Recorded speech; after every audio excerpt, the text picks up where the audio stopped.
Okay, so what I was saying is that you saw on the body cam, you heard the defendant's statements that night, and you've heard the defendant's statements today. So it's your job to decide which of those statements is the correct statement. And it is my belief that what was said today, again, he's had a year and a half to come up with this story today. It is my belief that what he stated on the body cam, that's the more credible. That's the story I want you guys to pay attention to. You also heard the 911 call. So you heard the victim's testimony yesterday and you heard the 911 call. Those were the same story. Nothing has changed between the 911 call and what she testified to yesterday. So after the defendant was arrested, he went to jail. He was served with an EPO. You heard you heard this morning from the deputy that served that EPO. This is a deputy that has been in law enforcement for quite some time. I think he said he's been serving EPOs for about 5 years. He stated not only did he serve the defendant, which you can see from the proof of service, but he stated that when he serves EPOs, he always reads through the terms of the EPO. So the next day after the defendant got out of jail, he went right back to the house to get his things. So you heard Officer Middleton's testimony. He told the defendant, you have to go, don't come back, you're not supposed to be here. If you come back, I can arrest you. And what happened? Well, later that evening after he was told again, so this would have been, he's been served with the EPO, now you have an LMPD officer saying, don't come back. He goes back to the house yet again. And this time when he sees the moving van, he gets concerned. He then chose to go inside the house. Not only did he just go inside the house, he didn't go in the house, see Angel, and then pop back out. He went in the house and he spoke with her. He confronted her. His own testimony, he stated, I was having a conversation. I was questioning her. I don't think this could be any more of a blatant, intentional violation of a protective order. And you heard that both from the victim and from her mother. The mother actually testified that she had to physically get between the two of them. And again, that's what she told the officers. That was what was in the police report. That's what the officer testified to. What happened next? He leaves. The police were called. He then comes back again. Now we're going on the third time that he's back at this home within 24 hours of being served this EPO. At that point, he was arrested by Officer Brown. He testified. He very clearly remembers, especially after he rewatched his body cam, that this defendant was within, he said, a couple hundred feet of the house where the victim was located, where she was standing outside. He had a choice. He could have dropped his friend off at the end of the street. He didn't. He was driving by. He knew what he was doing. That was an intentional act. So let's talk about the defendant's testimony. He testified today he was tired, he was irritable, he was working hard. He, quote, was building up. Things had been building up for a few weeks. He said there was no food in the home, that he felt nasty. And she was telling him to move out, which is interesting. That's not something that was mentioned on the body cam. Again, you heard that. He stated that there was a non-consensual argument and that he, quote, didn't want to entertain it and that he just wanted to watch TV, but she just kept wanting to talk. She kept talking. He was tired. He was worn out. She was, quote, talking for 45 minutes. She was, quote, talking. So he went and he got lemonade for them both. The lemonade has come up quite a few times in this trial. So he stated that the victim kind of gestured with this cold cup of lemonade, and it was similar to an ice bucket challenge, I think is the phrase that he used. But then he also said that only a drop of lemonade was spilled on him, which, according to the defendant, that elicited this big, huge incident that occurred afterwards. He stated that she was blocking the TV, so he went to get the HDMI table, and that somehow around that time the victim started rocking the TV. So he, quote, restrained her the way they said I did, when she was grabbing the TV. So he testified around this time that, and I very specifically asked him about this, that she was trying to pour the lemonade on him, or maybe she was pouring the lemonade, I think that's open for debate, that she was rocking the TV and that she was punching him all at the same time.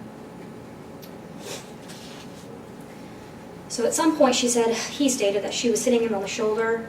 Again, that's not something that he told the police. He was having an open, honest conversation with the police that day and didn't say anything about her hitting him.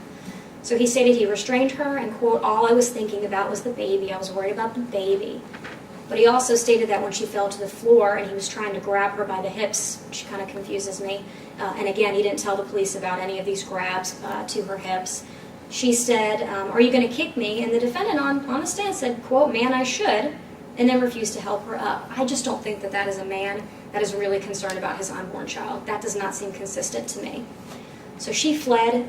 He went inside to watch TV, and again, I'm not worried about this woman that could have potentially been injured, this 3-month pregnant woman that fell to the ground. He's not going and he's looking for her. That does not show me concern for this baby. So we heard the body cam again. The defendant had a lot to say. He didn't say half of what we heard today. The defendant testified that he was served with the EPO, but, and this was a big theme, I think, for his testimony, he was just so tired. And, ladies and gentlemen, I understand he's tired. He testified that he'd been working for weeks at a time, but he was served. Again, we heard from the deputy that did physically serve him. That deputy stated that he always reads the EPOs to someone. And then afterwards, after he went to jail, he went back to the house because he wanted all of his belongings. He kept harping on that, all of his belongings. Officer Middleton testified, and I think he was very nice to the defendant that morning. He got him his wallet, his keys, his phone. I think that was very nice of him. He said, I could arrest you, I'm not going to, don't come back, or I could arrest you again. But the defendant testified, he wanted everything. Those 3 items, that was not enough for him. He testified, the defendant himself, that Middleton told him to read the order, but again, he hadn't slept much. So just to reiterate, he states that he can't remember the EPO terms. He does remember somebody coming and maybe handing him this EPO, but he was just so tired. So, if it's his testimony that he's just so tired, I think it's interesting that he is not so tired that he can get on a bus, he can go to the plasma center, he can go home, call the police, he can leave, he can go drive around trying to find the sheriff's office, he can go drive downtown, he can go file a petition, which requires potentially a wait. He goes back to the home, he then leaves, he goes to pick up his friend, he then goes back to the house again, but he can't remember being served. He can remember a whole lot of details about these 2 days, but he just cannot remember if he was actually served. That does not make sense to me.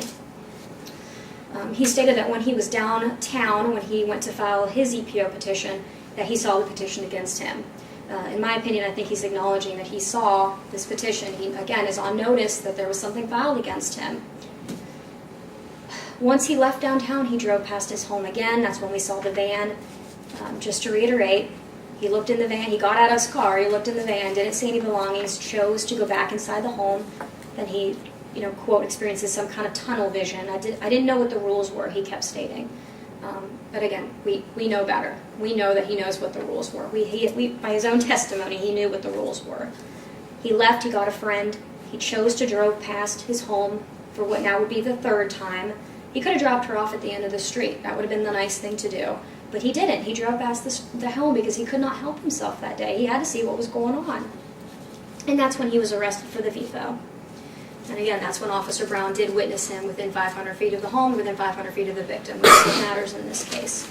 He knew he shouldn't be there. That's why he called the police in the first place. When he first got out of jail, he called the police to ask them, can you come over and help me get my things? That's acknowledging that there's an EPO. That's acknowledging he knows he's not supposed to be back there. I just want to take kind of a quick look at your jury instructions. I know Ms. Mudd has kind of gone over them with you, as has the judge. Under jury instruction number 1, I'm asking you to find the defendant guilty of 4th-degree domestic violence minor injury. You did, as I've stated before, you've heard testimony from the victim that she had pain to her head, her hair was ripped out. Defense counsel has brought up that there was no hair found within the vicinity.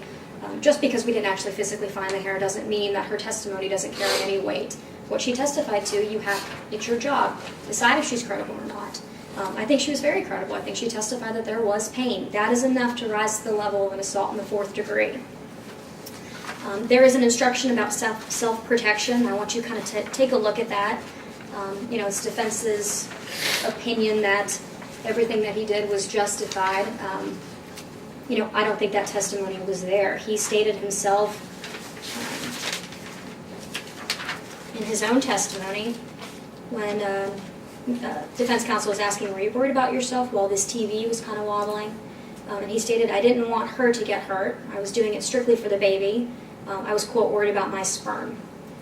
I don't think that is self-protection. I don't think that any of the behavior that he conducted on that day justified his behavior, justified putting his hands on Miss Patrick, on grabbing her by her hair and ripping her hair out. Under instruction number 2, harassment with physical contact, I do want you to take a look at that. In the event that you don't find that there was complaint of pain, that there was physical injury to her hair, then that is when you would consider harassment with physical contact. It's the same elements essentially of an assault 4, except it's lacking any kind of physical pain.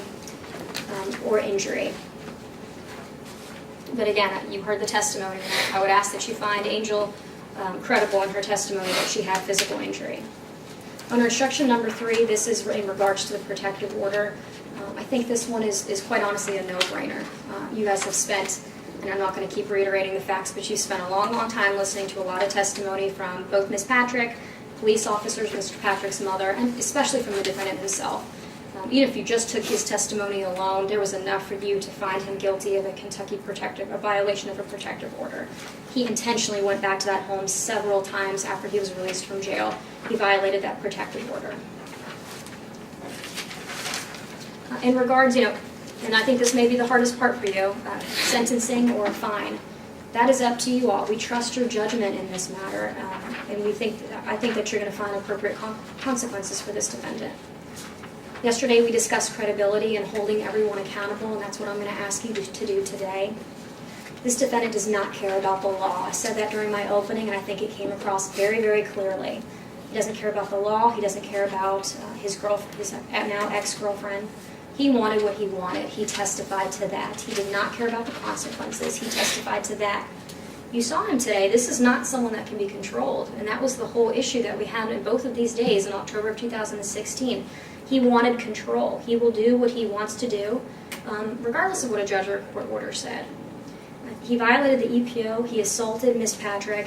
I'm going to ask for you to find him guilty of an assault in the 4th degree domestic violence, as well as a violation of the Kentucky EPO or DBO.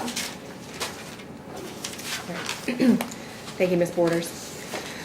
All right, before we release you all to deliberate the case, we do have 7 people, and so we do need to draw down an alternate. Could you help me with this?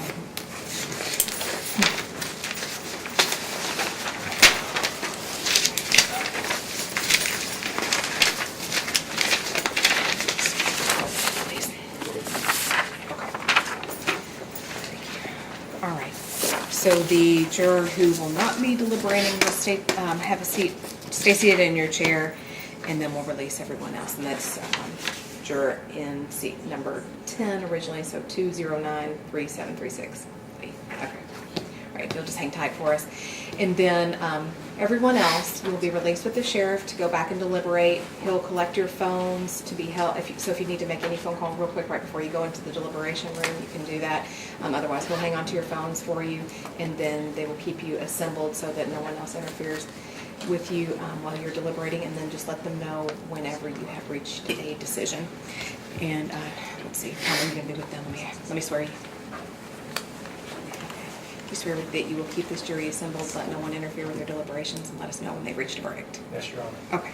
And then I'm going to send you back with the original jury instructions.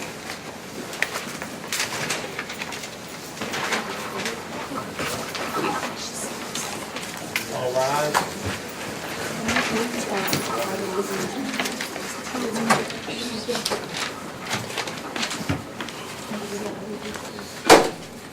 Instructions stay here quick. Yes, ma'am. We'll send you back with the originals so you can take your notes.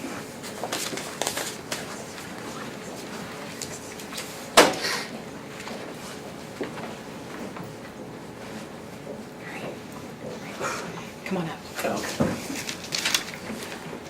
Nice to meet you. Nice to meet you, ma'am. Thank you for your time here. Sometimes people love being the alternate, and sometimes people hate it. I'll take it. You get to listen a lot and pay a whole lot of attention, take a lot of notes, and then don't get to kind of make the big decision. But sometimes maybe better than not. Yeah. Feel free to talk with anybody about this now. If you want to talk with the attorneys, they may have questions for you, or they may not. But yeah, you would be released back to the jury pool room. And if you want to tear your notes off, Yeah, sure. take those with you, and then we'll reuse the notepad. Yes, ma'am.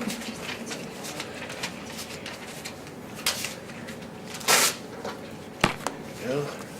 Great. And I'll leave these here for you. Okay, excellent. Thank you very much. Thank you, ma'am.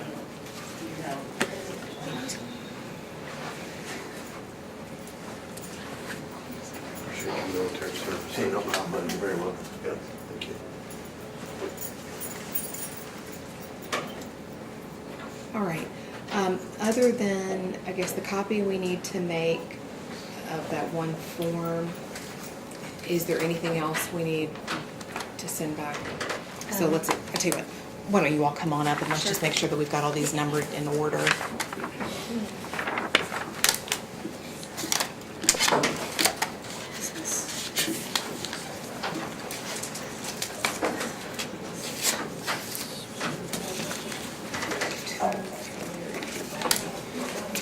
Okay, so number one is the 911 call, right? Okay. Okay, these are 2, 3, 4. Okay, that's 5, 6, 7. Yeah. Okay. And then did you? You want me to run down and make a copy? Yeah, we can do it right here. Oh, that's okay. Makes sense. Yeah, just make sure your first name's on there. Yeah. I can't leave the building. Do you know if everything's set up? Yeah, it looks like that's. No, I can go out to you. I wouldn't. I'd say Yeah, I'm close. asleep. But, yeah, I think there's- As soon as. Yeah, 'cause you're out of Sorry. You're 30 minutes. All right, cool. Thank you. Yeah. Just fine. Do you need them for anything? Mr. Black, I need a way to get a hold of you. Can you just give me a phone number, because we're not gonna know what time we come back. Yeah. And this is your cell phone that you're calling you right now? Okay. Okay. 3681. 3681. Okay, good. Troy, I'm going to do this back. Yeah, we better.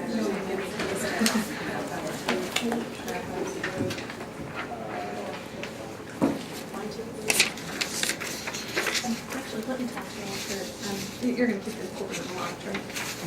No, because one of us Oh, you're is going to locking be down. leaving because they only want one person to stay. Okay. Because Do I we need get off at anything? I 4 don't really a.m. need anything. They Let me don't just want to pay grab, it. in case I What do get you locked need? out. What's Grab going it. on? Thanks. You can text Sarge, out my pass they if only, you get locked out. Sarge says only one of us is to Okay. stay and one of us is to go. Okay. Okay. All right, well, let's go on out. I've got my stuff that I needed in, and I just want to talk to That you. kind of surprises me. That does surprise me. Well, let me, Just because I want to keep the courtroom open and somebody has to sit on the jury. well, if you So, make that, yeah, that's yeah, fine. that needs to happen. Okay. Yeah, we don't need 3, but we need 2. Yeah. Okay. Are you okay to stay? Yeah. Okay. Do you need me for anything else right now? No, let's just kind of sum it up. So anybody need anything else for the record before we go off? I don't. Okay, all right, thank you all. Actually, you know what, I need your phone numbers. No, I have yours. And I've got yours too. Okay, Yeah. just in case the jury comes back or has a question. Sure. And Mr. Pack, just make sure that Ms. Munn knows how to reach you quickly so that if there's a verdict or if there's a question, we want you to be present, okay? All right. Thank you. Thank you. Do you have a set time tonight that you'll go to? No.